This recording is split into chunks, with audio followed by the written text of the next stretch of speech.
This is on reloading, and essentially you start off with a round like this, put in a revolver, take it to the range, take a shot. When you're through, it looks like this. And you want to know how to take this and make it look back like that. So we're going to do that right now. One of the things we're going to do is got to get the primer out. We have a hand press all set up. And we're going to take the, we've got some I've already done. Here's one. Hasn't been done yet. We'll put it in here. And sometimes we need to put lubricant on it, and sometimes we don't. Press it down.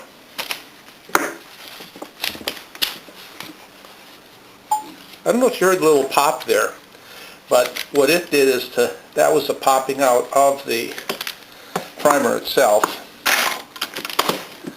And as I bring it down, I'll put it over here. It's a repetitive task. Yes, I got the primer out, but I did something else. I put this case back to its factory specs. That's important because if you take a casing that's been fired and you try to put it through, it jams because the explosion swelled a bit. But now that we put this thing through, it's like a feeler gauge. It goes through very beautifully.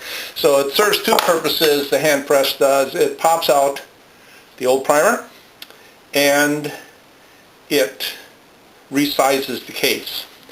What are we going to do about the case? Well, a couple things.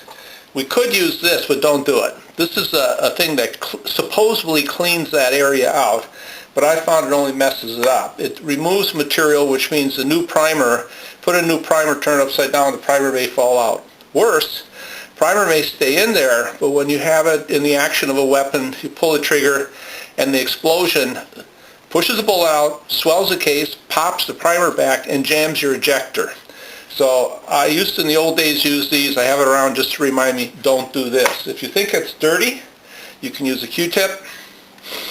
You can use a little bit of a toothbrush, but you don't have to do much more than that. Because the explosion requires an increase or causes an increase in size, sometimes with rifle ammunition you have to use a resizer where you'll put it inside and you'll spin it and you'll trim the top so that the length is what it's supposed to be. I haven't found that to be a problem with pistol ammunition. What do we do next? Well, one thing we have to do is make sure that fire hole is clear.